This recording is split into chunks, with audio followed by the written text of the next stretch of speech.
All right, so today we're diving into this YouTube video I found. Okay. It's from a guy who calls himself Coach Lucky, and he lays out like these 7 steps for men Right. to like avoid suffering in their old age. Interesting. And it's this weird mix, right? Like he's got financial advice, he's got family stuff, even some psychology, like how your kids perceive you. It's kind of all over the place. I'm intrigued. Yeah, it's really fascinating.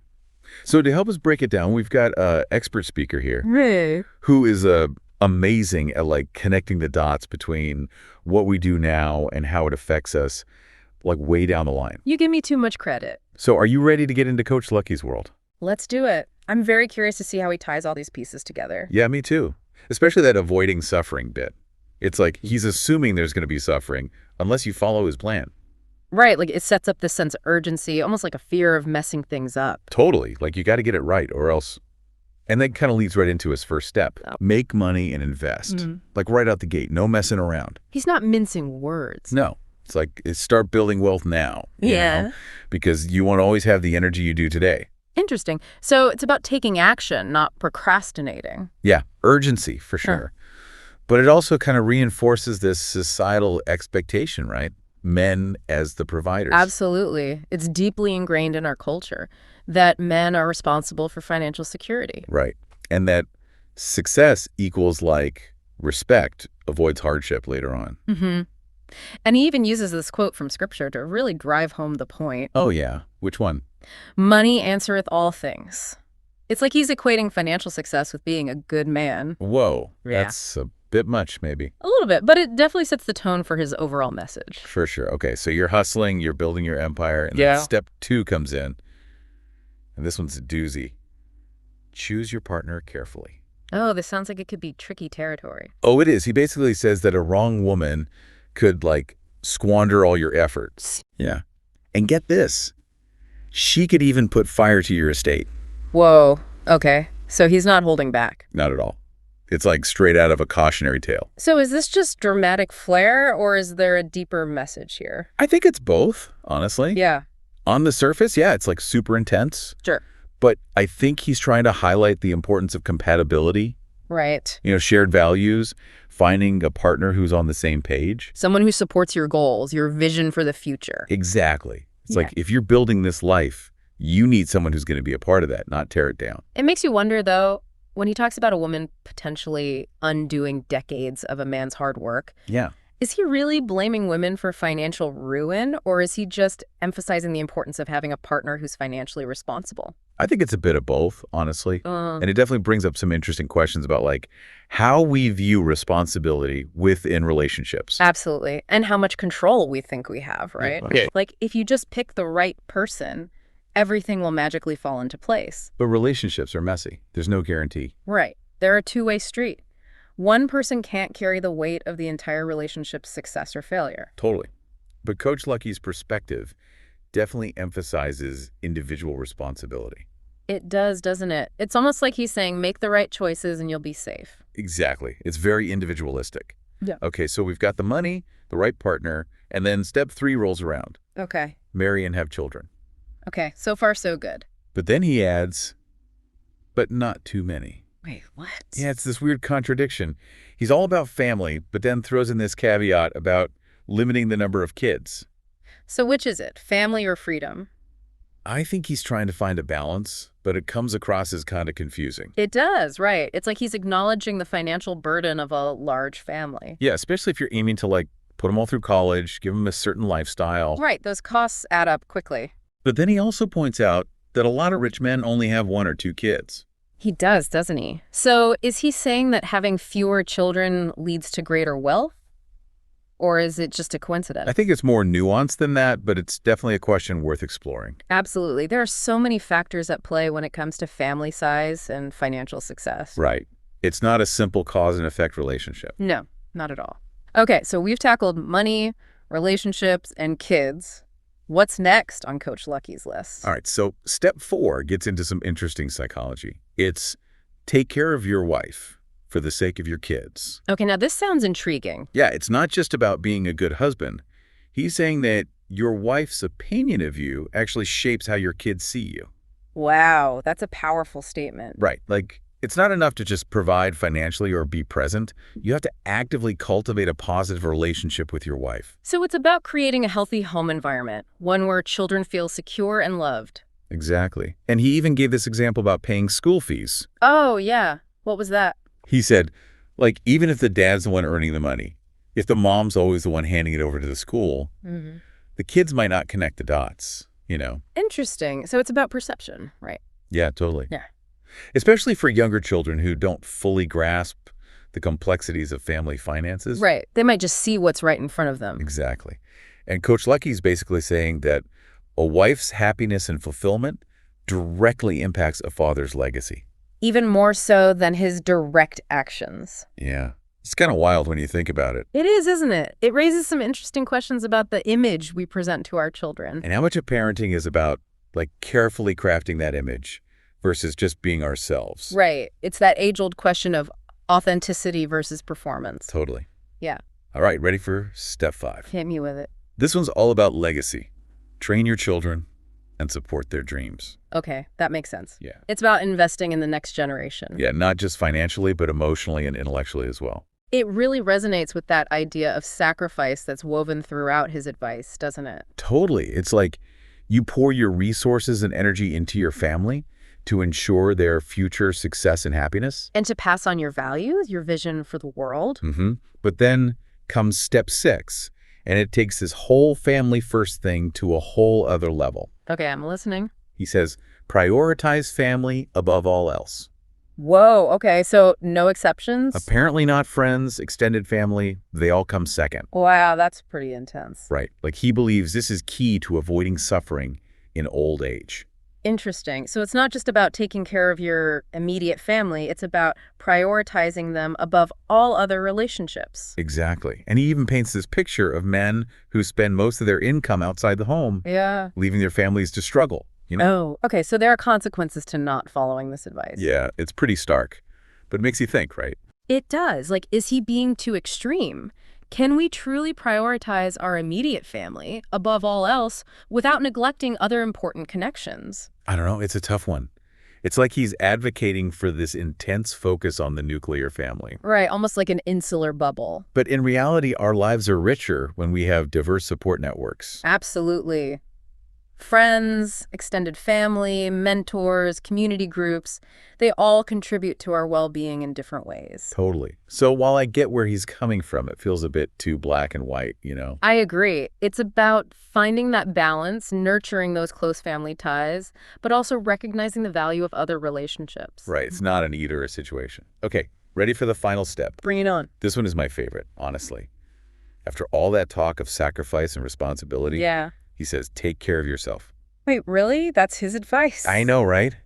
It's like he's finally giving us permission to prioritize our own well-being. So it's not all about self-denial and putting everyone else first. Apparently not. He actually encourages men to eat well, sleep enough, and take breaks. Well, that's refreshing, isn't it? It is. It's like he's acknowledging that you can't pour from an empty cup.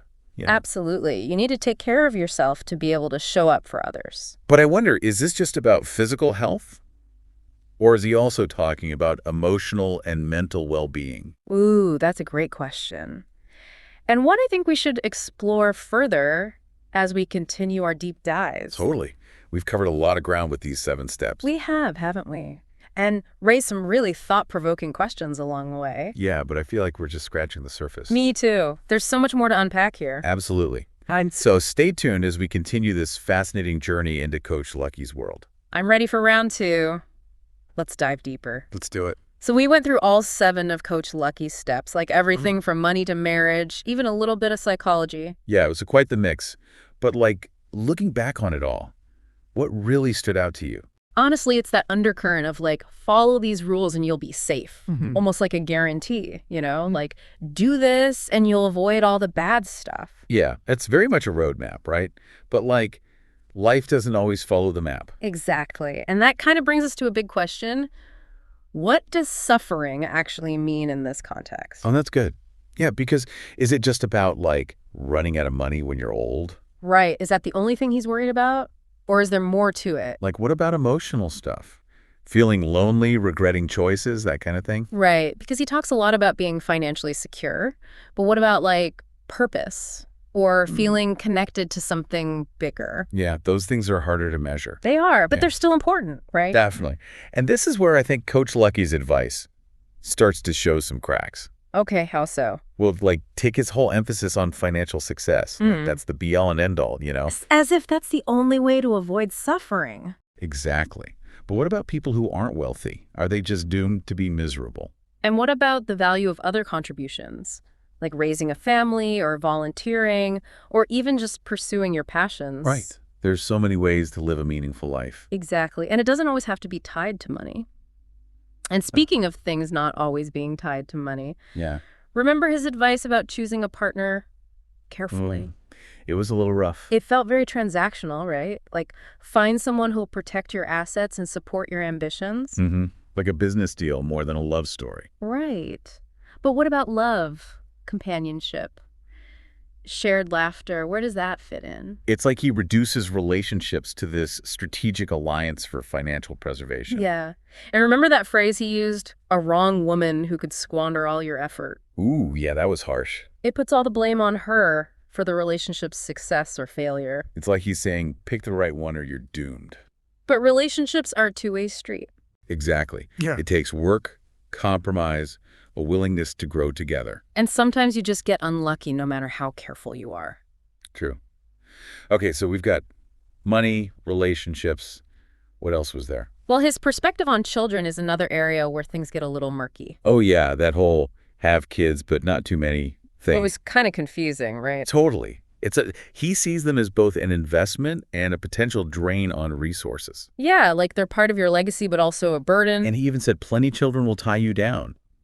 Like, what's the point of having them if that's your attitude? It makes you wonder about his motivations, right? Is it about love and connection or just fulfilling an expectation? Right, or even securing care for himself later on. Ooh, yeah, like he's expecting something in return. Which kind of ties back into that individualistic mindset, right?